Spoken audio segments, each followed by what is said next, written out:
কোরবানি উপলক্ষে ১৫ লাখ টাকায় ছাগল কিনে সামাজিক যোগাযোগ মাধ্যমে আলোচিত মুশফিকুর রহমান ইফাত জাতীয় রাজস্ব বোর্ডের কাস্টমস এক্সাইজ ও ভ্যাট অ্যাপিলেট ট্রাইব্যুনালের প্রেসিডেন্ট মতিউর রহমানের ছেলে নন। এমনকি ওই যুবক তার আত্মীয় বা পরিচিত নয়।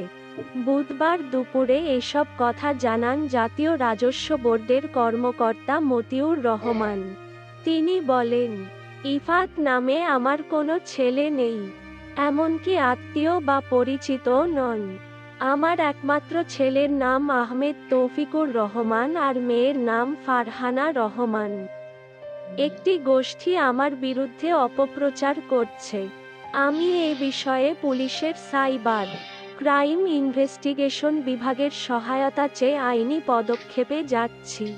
মতিউর রহমান বলেন, সামাজিক মাধ্যমে আমার ছবি ও নাম ব্যবহার করায় আমি বিব্রত।